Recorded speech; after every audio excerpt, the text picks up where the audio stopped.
Hi everyone, welcome to বিজ্ঞান বৈঠক। এটা আমাদের ফার্স্ট ভিডিও আমাদের পডকাস্ট চ্যানেলে, and hope you guys like it. যদি তোমরা পছন্দ করো ভিডিওটা, অবশ্যই আমাদের কমেন্টসে জানিও। আর হ্যাঁ, আমি যেহেতু প্রথমবার রেকর্ড করেছি, এটা স্ক্রিন রেকর্ডিং আছে, আমার ভয়েসটা একটু লো আছে, তো যখন আমি বলছি তখন একটু সাউন্ডটা বাড়িয়ে নিও। Thank you, cheers, enjoy the video. সেই সিনিয়র আমাকেই বলেছে, আমি আবার স্যারকে জিজ্ঞেস করছি, স্যার এটা করলে এটা প্রবলেম হয়। আমি দিন দিদায় যাই হয় এটা কেন স্যার, এটা আজকে এটা করেছি, দেখুন এটা এরকম এসছে, ও তাহলে এটার একটা ড্রব্যাক বল, এরকম অনেক আমাদের কনভে হতে থাকে। তো সেইটাকে স্পোর্টিংলি নাও। আর আমি জানি না, এবার কারো একজনের যদি, যারা খুবই সিনিয়র মোস্ট প্রফেসর তারা যদি থাকে, বা নো ডাউট তারা অনেক জ্ঞান অর্জন করে সেখানে বসে আছেন, কিন্তু আমার মতে বলে যে এই ফ্রেন্ডলি, অতটাও ফ্রেন্ডলি নয়, মানে যাতে করে তুই নির্দ্বিধায় বলতে পারিস জিনিসগুলোকে, লাইফ লেসন করতে পারিস। আজকে আমি জানি না, আমি দেখ, আজকে আমার মা বাবা বল, অনেকের মা বাবাই বল, technologically they are not so advance. হতে পারে কারণ একটা জেনারেশন গ্যাপ চলে গেছে, কিন্তু আমরা যে স্যারের সাথে মিশি, তারা যেহেতু এত ছেলে বল মেয়ে বল এত লোকেদের সাথে রোজ মিশছে, তাতে কিন্তু সেই জিনিসটা তাদের অতটাও গ্যাপ নেই যতটা না আমাদের মা বাবার আছে। কারণ আমার পার্সোনালি মা বাবারা ঘরেই থাকে বেশিরভাগ, তো আর পাঁচজনের সাথে মেশে না অতটাও, যেরকম আমার স্যারেরা বা বল তোদের স্যার, সবাদের স্যারেরা যেরকম মেশে, তো তারা যে অ্যাডভান্সমেন্টস গুলো অতটাও ওয়াকিবহল নয়। সেই ওয়াকিবহল হওয়াটাও, এবার সেই জিনিসটা থেকে আমাকে দেখতে হবে যে আমি কার কাছে কিছু জিনিস, আমি কাউকে ডিসরেসপেক্ট করছি না, কিন্তু কিছু জিনিস আমি আমার গাইডের থেকে জানতে পারতে হয়, কিছু জিনিস আমার বাড়ির লোকেদের থেকে জানতে হয়। এবার সেই জিনিসটা যাতে করে আমি জানতে পারি, সেটার জন্য এগেন আমার একটা ভালো, মানে মানের ভালো মনের মানুষ দরকার, যার সাথে আমি নির্দ্বিধায় কথা বলতে পারি। সেইখানের জন্য হ্যাঁ, কিছু কিছু টিচারের জন্য তো অবশ্যই একটা গ্যাপ রয়ে গেছে, এটা হওয়া উচিত না। হয়তো হতে পারে সেই গ্যাপটা বংশ পরম্পরা বলতে পারিস, এরকম এরকম চলে আসছে, ট্র্যাডিশনালিতে আমার সিনিয়ররা ওরকম বলতে পারিনি, তো আমি বলবো না তো আমার জুনিয়ররাও বলবে না, এরকম হ্যাঁ। তো সেই জিনিসটা অনেকেরই ক্ষেত্রে যাদবপুরেই আছে, এখানে মুখ নিচু করে যায়, কথা বলে না বেশি, নিজেদের মতো, খুব টু মাচ প্রফেশনাল হওয়াটাও উচিত নয়। হ্যাঁ, নাম আমি কারোই নিচ্ছি না, টু মাচ প্রফেশনাল হওয়া উচিত না যেরকম, আর প্রফেশনালিটি লুজ না করাটাও মানে মানে মানে লুজ করে দিলেও সেটাও উচিত না।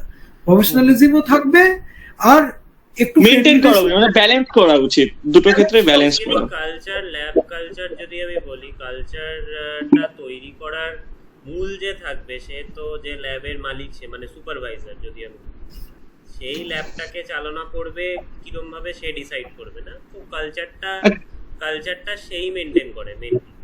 এবার তারপরে সে যেটা শেখাবে সেটাই শিখবে লোকেরা। এবার বেসিক্যালি সেখান থেকেই সূত্রপাতটা হয়। আচ্ছা, তাহলে আমি যদি জিজ্ঞাসা করি যে একটা অ্যাসপাইরিং পিএইচডি স্টুডেন্ট যে পিএইচডি পজিশন খুঁজছে কোনো একটা ল্যাবে, সে তো এই কালচার সম্বন্ধে ওয়াকিবহল হতে পারে না, কোনোদিনও হতে পারে না। হ্যাঁ, এবং সে মানে ধর আমাদের মতোই, আমরা যেরকম ফেস দিয়ে গেছি, সে ওই একই ফেস দিয়েই যাবে, এবং তাকে ওই পার্টিকুলার ওই রিসার্চ ব্যাকগ্রাউন্ড দেখেই সিলেক্ট করতে হয়। তো তাকে এক্সট্রা কি কি কম্পোনেন্ট গুলোকে মানে কনসিডার করা উচিত in terms of selecting a lab, মানে student friendly environment in the lab, এইগুলোকে কিভাবে একটা পিএইচডি অ্যাসপিরেন্ট কিভাবে সিলেক্ট করবে? এটা কে বলবে, আমি না বলুন?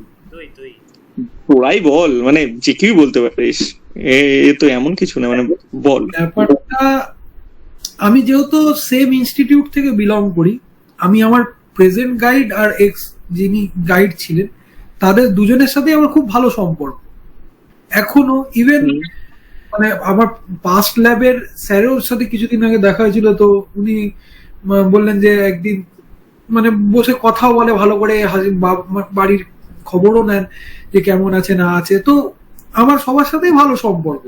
তো ব্যাপারটা আমি একটা জিনিস বলতে চাই যারা অ্যাসপায়ারিং স্টুডেন্ট, যে মানে নামের পিছনে যে ছোটা, সেই জিনিসটাকে বন্ধ করে দেওয়াটা বেটার।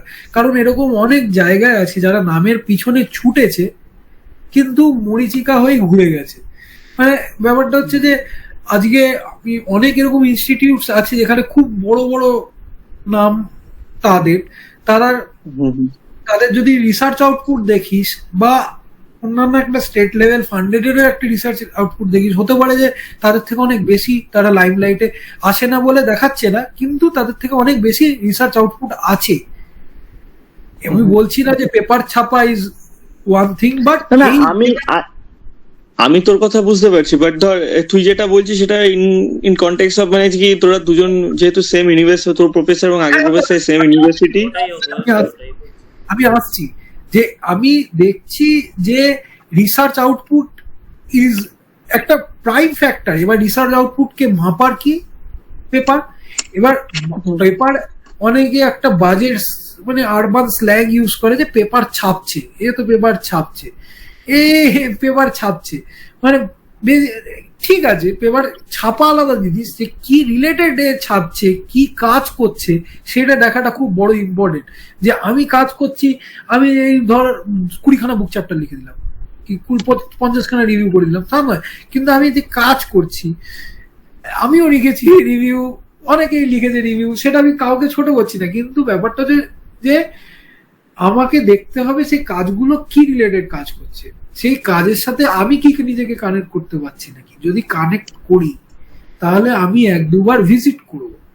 রিজেকশন হবে, রিজেকশন নো ডাউট হবে, এমন না যে রিজেকশন হবেই না, মানে গেলেই সঙ্গে সঙ্গে হ্যাঁ আসো আসো মানে ফুল মালা দিয়ে একদম ওয়েলকাম কেউ করবে না। কিন্তু তোকে দেখতে হবে যে কি কি জিনিসগুলো তোর দরকার, ওইখান থেকে যেগুলো তোর দরকার সেগুলো ওই ল্যাব থেকে তুই পেতে পারিস, বা নতুন কি জিনিস তুই ইমপ্লিমেন্ট করতে পারিস। দেখ, আমার এই ল্যাবের একটা প্লাস পয়েন্ট হচ্ছে যে ফার্মাকোলজি তো হয়ই হয়, আর তার সাথে সাথে মাইক্রোবায়োলজিও হয়। এবার আমি মাইক্রোবায়োলজিস্ট, মানে যদি বলতে চাস যে অতটাও ঠিকঠাক চলে যাবে, এমন না যে ইয়েস মাইক্রোবায়োলজি না, কিন্তু এটা তো একটা প্লাস পয়েন্ট না যে আমি মাইক্রোবায়োলজিটাও করতে পারছি। এবার এই মাইক্রোবায়োলজিটাকে তুই কিভাবে ইমপ্লিমেন্ট করতে পারছিস, সেই জন্য আরেকটা আমার ডাইমেনশন খুলে যায়। যে আমি আজকে আমার একটা দাদা, গুরু নানকের দাদা শুভ্রদা, সে এখন স্ট্যানফোর্ডে আছে সায়েন্টিস্ট বা এরকম কোন একটা পজিশনে আছে, নর্থ ডাকোটা থেকে পিএইচডি করেছিল, তো বিআইটি এমফার্ম ফার্মাকগনোসিসে বিআইটি এমফার্ম, সে নর্থ ডাকোটায় কাজ করলো একটা ড্রাগ ডেলিভারি সিস্টেমের উপর, যে কিনা নাইট ভিশন বাড়ায় চোখে, নেভিসিলস এর নাইট ভিশন বাড়ায়। তো ফার্মাকগনোসিস জাস্ট লাইক অর্কদ্বীপ, যে ফার্মাসিউটিক্স থেকে চলে গেল মানে অন্য একটা প্রান্তে, সেরকম সেও ফার্মাকগনোসি থেকে চলে গেল ফার্মাসিউটিক্স এ বল বা মানে অন্য একটা লাইনে চলে গেল। তো যাই হোক, সে আমার একটা কথা বলেছিল যে ভাই যেখানেই তুই যাস না কেন, ওরা বাইরে বা যেখানে, আমি যদি একটা স্ট্যান্ডার্ড কান্ট্রি স্ক্যান্ডিনেভিয়ান কান্ট্রির সাথে আমি তুলনা করি, আমি যদি সেখানে ইন্টারভিউ দিতে যাই, সেখানে ওরা বলতে পারবে what much more value do you can give to our lab. এই যে ভ্যালু অ্যাড করাটা, সেইটা তখনই পসিবল যখন তুই একটা নয় আরো মাল্টিপল তুই ডাইমেনশনে কাজ করিস। আমি বলছি না যে Jack of all trade masters of নান, না, সেটা অন্য প্রসঙ্গ। কিন্তু আজকে যারা রিনাউন্ড প্রফেসর বল বা স্যারেরা বল, যারা তাদের নিশ আছে, সেই নিশেই কাজ করে, সেই নিশটাকে খোঁজার জন্য কিন্তু আরো 5টা জায়গায় হাত মেরেছে, মানে 5টা জায়গায় উনি দেখেছেন যে কোনটা কোনটা ভালো, সেখান থেকে যে কোনটা ভালো সেইটা জানাটা খুব বড় ইম্পর্টেন্ট। সেই তুই যদি তোর কাছে যদি 2টো অপশন থাকে, তোর অপশন চুজ করাটা যে কোনো একটা, কিন্তু তোর কাছে যদি 10টা অপশন থাকে, তুই বলতে পারবি আরো 10টা অপশনকে লোকেদের যে ভাই এইটা করলে এইটা হয়, ওটা করলে এটা হয়। তাহলে তোর কাছে এডেড একটা অ্যাডভান্টেজ থেকেই থাকবে যে আমি এইটা জানি, যেটা কিনা যে কোনো ইন্টারভিউ ক্ষেত্রেও ভালো হয়। মানে সেটা মানে চাকরির ক্ষেত্রেও বল বা হায়ার স্টাডিজ এর ক্ষেত্রে বল, এই যে বললাম যে কিভাবে ভ্যালু অ্যাড করা যায় নিজের কাজে, ভ্যালু অ্যাডের ডিপার্টমেন্টটাই আছে যে কত কিরকম তুই ভিন্ন কাজের সাথে তুই নিজেকে যুক্ত করতে পারিস, আর তোকে কাজের উপর পারতে হবে।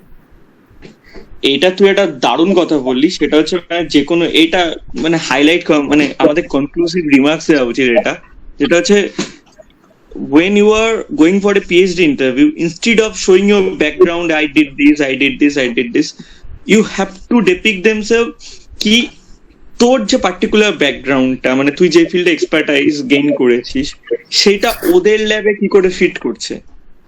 মানে এইটা অনেকে বুঝতে পারে না, মানে এইটা কিন্তু দারুণ একটা কথা। এইটা ঘুরে ঘুরে ঘুরে ঘুরে আমরা এই জায়গাতেই আসলাম, সেটা হচ্ছে মানে তোকে তোদের ওই ল্যাবে হতে পারে ওরা ধর ফিজিক্সে রিসার্চ করছে, হতে পারে ধর ব্ল্যাক হোল নিয়ে রিসার্চ করছে, কথার কথা, কিন্তু তোর যে টপিকটা, তোর যে এক্সপার্টাইজটা, ওটা কি করে ওদের ওই ব্ল্যাক হোলের রিসার্চে কি করে ফিট করছে, সেটা যে ইন্টারলিঙ্কটা, ওইটাকে যদি তুই জাস্টিফাই করতে পারিস তাহলে you will get more chance to get selected.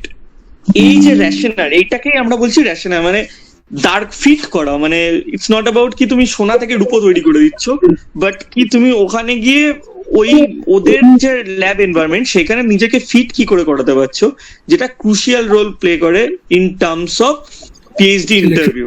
যে কোনো পিএইচডি ক্যান্ডিডেটের ক্ষেত্রে এটাই আমার মনে হয় মেইন মোটো হওয়া উচিত, যে কি করে একটা ল্যাব টার্গেট করছি সেই ল্যাবে কি করে নিজেকে ফিট করাতে পারি। সেটা আমার মনে হয় এই যে আমি যে এই অর্ণব বললো যে 10টা অপশন, এই জিনিসগুলো নিজেকে ডেভেলপ করা, বা আমি কি করে আমার স্কিলটা হায়ার লেভেলে নিয়ে যাব, বা আমার কাছে কি স্কিল আছে সেটা চেনা।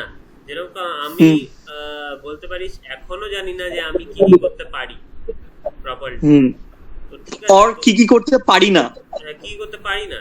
তো এই জিনিসগুলো জানা, এইগুলো কিন্তু ব্যাচেলার ডিগ্রি যদি আমি শুরুর থেকেও না বলি, শেষের দিক থেকে প্লাস তারপরে মাস্টার ডিগ্রিতে যদি আমি এক্সপ্লোর না করি, আমাকে ওই টাইমটা তাহলে পিএইচডি কালে দিতেই হবে, যে আমি যাতে নিজেকে এক্সপ্লোর করতে পারি। যেটা মানে আমার লাগছে, আমার পিএইচডি কালে আমাকে টাইমটা দিতে হচ্ছে টু এক্সপ্লোর, যে আমি অ্যাকচুয়ালি কি করতে পারি, কোন দিকে আমার ইন্টারেস্টটা বেশি আছে, কোনটা আমি এই অ্যাপ্লিকেশনটা, কোন জিনিসের অ্যাপ্লিকেশনটা কোন জায়গায় বসাতে পারি অ্যাকচুয়ালি। কেন কি আমি যদি হাতুড়ি মারতে জানি, আমি তার মানে আমি কার্পেন্টার, কিন্তু আমি হাতুড়ি মারতে জানি তো আমি তো ল্যাপটপেও যে ছোট হাতুড়ি দিয়ে কিছু তো একটা পেরেক মারা যায়, সেই জায়গাটাও যদি আমি খুঁজে বার করতে পারি, সেটাই হচ্ছে নোভেলটি আমার কাজের, আর সেটাই আমার রিসার্চ অ্যাপ্লিকেবিলিটি। তো আমি একটা এক্সাম্পল দিতে যাই এখানে, যে এই কিছুদিন আগে এই কাজের রিলেটেডই আসছি, মানে আমি ফুল সার্কেলটাই বলতে চাইছি যে জিনিসটা, এই যে বললাম যে আমার কাজের প্রতি যে এই যে 10টা কাজ করব, 10টা কাজের এরকম হতে পারে যে আমাদের ল্যাব বল বা আমি যে এখানে তাদের কাছেও সেই জিনিসটা নতুন হতে পারে। তো সেই নতুন জিনিসটা আমি কিভাবে ট্যাকেল করব, সেই ট্যাকেলিং এর জিনিসটা আসে আমাদের আর চারপাশের বন্ধুগুলো বা এগুলো। কিছুদিন আগে আমি কিছুদিন আগে একটা রুডিমেন্টারি ব্যাপার নিয়ে বরুণের কাছে যাই, যে ভাই আমার একটা কাইনেটিক্স হচ্ছে না, প্রথমবার করছি, আমাকে একটু হেল্প করবি। ও বলে ভাই এরকম এরকম, ও নিজেও অনেক খোঁড়ার চেষ্টা করে, আমাকে একটা ভিডিও পাঠায়। তো সেখান থেকে আমার একটা প্রবলেম আসে, সেই প্রবলেম নিয়ে আবার ওর কাছে যাই। আমার কাছে মানে ও হলো গিয়ে একদম মানে ভাই যে কিছু হচ্ছে না, চলো আগে বলুনের কাছে একবার জিজ্ঞাসা করে আসি যে ভাই এটা পারছিস, করতে পারছিস। যদিও আমাদের ল্যাব আলাদা, তা আমিও মনে করি না যে আমাদের ল্যাব আলাদা, ও জানি না ব্যাপারটা এটা থাকা উচিত না। I should be able to go to other labs. I should be able to talk, have the right to talk to other teachers. আমার রিসার্চ আমি কেন এক জায়গায় কনস্ট্যান্ট থাকবো? আর এই যে অন্যদের এক্সেল করতে দেব না, বা ওরা এক্সেল করে নেওয়াটা আমার জন্য খারাপ, এইটা আমি ভাববো কেন? না এটা কি বলতো, দিনের শেষে অনেকটা ওই কমিউনিজম টাইপের ওয়ার্ক, বাট রিয়েল লাইফে ডাজন্ট এক্সিস্ট। মানে ব্যাপারটা হচ্ছে প্রফেশনাল বেরিয়ার থেকেই যায়, তুই আর বরুণ বা আমি সেটা আলাদা আমাদের পার্সোনাল রিলেশনশিপের জন্য।